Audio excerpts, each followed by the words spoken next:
Hello, good afternoon. I think it's day 29, I think, maybe? I'm not sure. I'll, I'll put the proper date in the video, I need to calculate it. But basically, today's Saturday, tomorrow is Sunday, which is 4 weeks. Tomorrow will be 4 weeks since, or 4 Sundays since I had my last relapse. I think so. 4 weeks. I guess around 20, 30 days. I'll calculate it properly when what's 4 sevens? I don't know, I'm not that good with maths. I'll, I'll calculate it better when I actually do some work on this video. I'm outside, as you can probably tell at the moment. This is not my house, this is a shed, by the way. It is a bit run down. It looks worse on the outside, but it looks pretty good on the inside.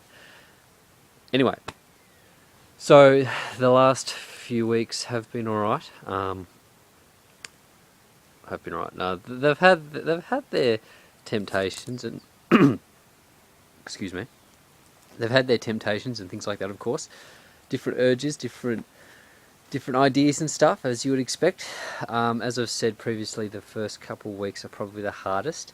And I know that this week gone by, yeah, it's had its moments, but you learn to cope with it.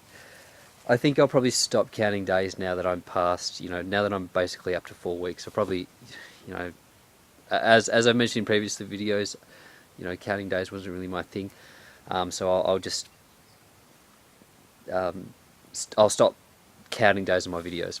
Because otherwise, you can really get yourself wound up about what day you're on or what day you've got to reach if you're focusing too much on the day, specifically like the day number.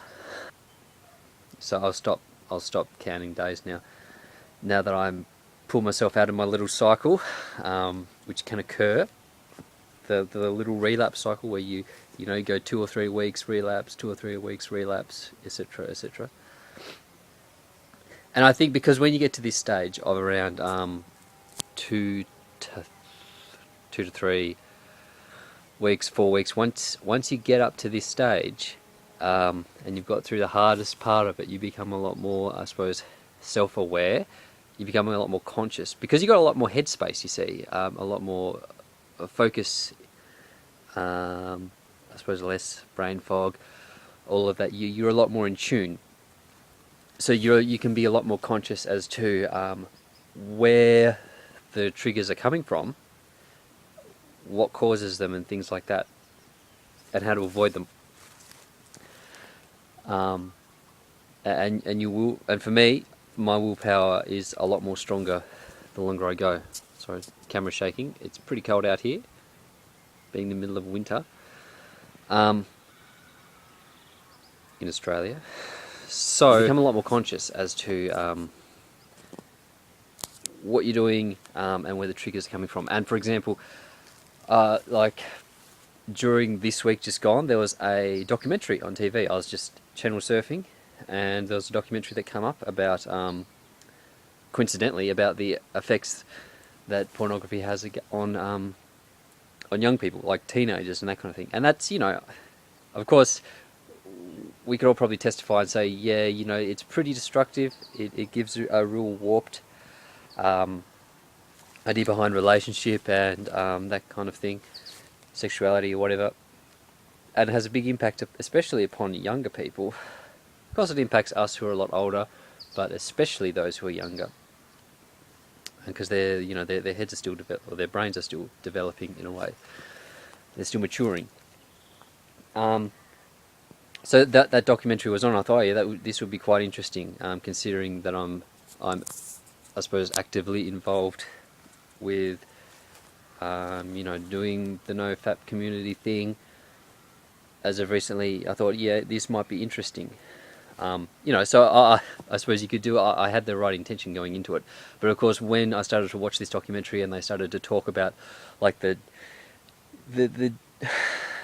just the different the overall nature of pornography, like what it does, like how people access it, the sort of stuff that's involved in it, just things like that, like done within the correct context, of course. I mean, it was a documentary, and it wasn't trying to, it wasn't trying to do anything stupid. It wasn't trying to glorify it or anything like that. I mean, it was the opposite of that, right? But regardless of that, the nature of it was, it still reminded me a lot about that kind of stuff. It still, it put the, I don't know how to explain it. It kind of put the focus on that kind of thing. Like, you try to put that stuff away, you try and let it go. But watching a documentary about this kind of thing, it kind of stirs it up in a way, if that makes sense. Again, and I suppose I watched it for a couple minutes, and I thought, this might not be a good idea. This might actually provoke something that could lead to another thing. It could open up some doorways, if you understand what I'm saying. We try and avoid these things, even if we're doing things out of goodwill or good nature, like what I was doing. Still, it can lead to that path to because destruction. I was in that right headspace, I could then consciously understand where a trigger may come from and avoid it. So, going back to what I was saying, and that comes with, as I said, it comes with the more you abstain from it, as I said, the more you're able to decipher. The longer you abstain from it, the better you are to decipher how to avoid it. And doing this was, that was testimony to that. Sorry if the camera's shaking again. As I said, pretty cold. Anyway, I've got to stop saying anyway. So yeah, that's just one of the things. Of course, I still, the temptations, and people say, oh, you get to 30 days and then it's all over and you don't get any more temptations, and that's not necessarily true. I mean, I still do. I mean, we still are humans in the end. We still have ideas, and we still think up weird things, and that still happens. It still happens. But it's how you receive it and process it that's the main thing. And these things can take practice. It's just when you're in the better headspace, when you've cleared your head and you've rebooted or whatever, then you can translate the triggers better. So you still get ideas, and you think, I might be on the computer and I might be like, I wonder if I did this, or what would happen if I did that. And then I think, do I want to do that? No, I don't. So I'm not going to. And that's really what it boils down to. That you have an idea come upon you, or an urge or whatever, and you think, you consider it, you think, maybe this could be good, and then you're like, no, that's not a good idea, and you simply don't do it. So you sort of rationalise it, I guess you could say. You're able to rationalise these thoughts and these feelings better, and understand the best way to deal with them, understand the consequence. So, yeah, and then that just becomes second nature after a while. Doesn't mean you're not going to relapse after 30 days. I mean, it happens. I mean, it happened to me. It just means that the longer you abstain, the better headspace you are, and the better clarity that you get towards dealing with this kind of thing.